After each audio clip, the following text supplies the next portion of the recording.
Et cette saison sportive qui débute est particulière pour les athlètes de haut niveau puisqu'elle débouche en juin prochain sur les Jeux Olympiques de Tokyo. Parmi les athlètes régionaux à espérer être du voyage, il y a le lutteur chilicois Johnny Burr. Son projet olympique s'est accéléré cet été, notamment grâce à un partenariat avec la SNCF. Explication Manuel Goetz, Bruno Kuhn et Agathe Tournou. Il y a des corps qui ne trompent pas et qui témoignent des heures passées à s'entraîner. Johnny Burr, 8e des championnats d'Europe de lutte libre en moins de 79 kilos, prépare l'objectif suprême, les JO l'été prochain à Tokyo. Gagner une médaille, ce serait vraiment une récompense de mon travail et une fierté. Et quand on transpire comme ça, on a mal, c'est dur, on pense à ces moments-là où on sait pourquoi on s'entraîne, donc ça nous redonne du courage dans les moments difficiles.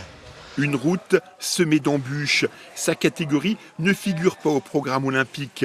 Il va donc tenter de se qualifier dans une discipline proche, la lutte gréco-romaine.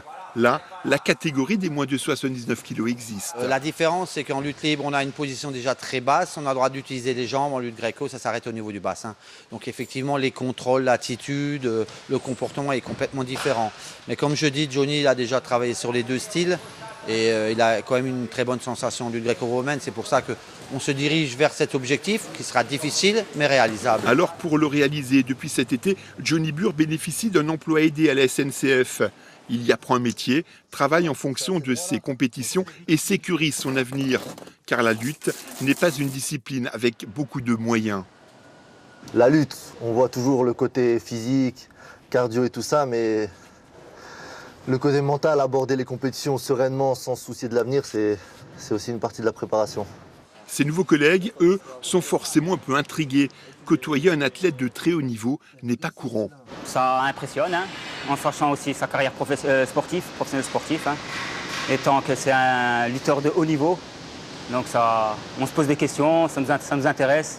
Ça nous permet d'avoir des bons bras pour pouvoir soulever plus.